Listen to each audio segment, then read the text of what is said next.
Hello and welcome to this mini lecture by Bishop House Consulting on the communication process. Inside this mini lecture, we're going to describe the basic components of the communication process.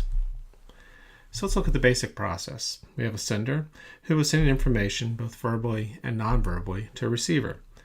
Now, we don't usually communicate in one direction, so this model is probably too simplistic for what we actually experience in real life. So let's build upon this.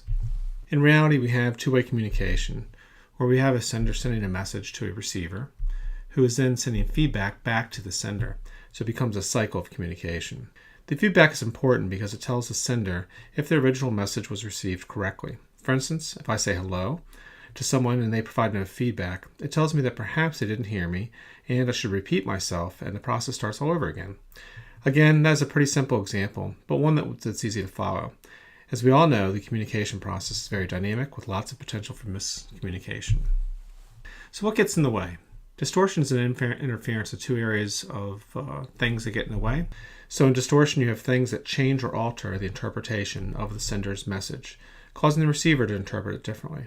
Sometimes the frame of reference and the context can provide different interpretations. Additionally, different perspectives, past history, assumptions, biases, attitudes, and emotions can distort our message. And sometimes we're just thinking about something else and just get confused.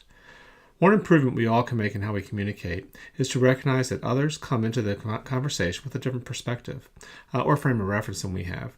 One of the goals should be to increase our efforts in understanding others' perspectives and to help improve communication. The other area that gets in the way of communication are noise, interruptions, physical barriers, and mannerisms. And these hinder the way the message is received. Stop for a moment and think about a conversation you may have had today. Consider what was the frame of reference, level of knowledge of the subject, and how you were feeling today might have all impacted the way the conversation went. These would be distortions that we each need to work on managing. Or maybe there's a construction site nearby going on in your office, or your email message indicator or alert has sounded, or someone has knocked on the door. These would be external forces that have interfered with the conversation. It's important to pay attention to both distortions and interferences when we communicate. So one thing you can do is look at really how you listen, and we have a simple self-assessment that you can use to really understand this. You can get to the self-assessment by going to our website, www.bishophouse.com, and look for the menu item, Resources and Tools, and scroll down to an area on that web page called Tools for Managers. And as you see on the screen, there's just a basic, simple assessment that you can take. And at the end, there's a summary page which shows your score and where you fall within a scale of communication. So let's go through some leadership thoughts about communication and consider why communication is so important. As a leader, what are you trying to accomplish through communication? What can you do as a leader to increase the likelihood that your message is being received successfully?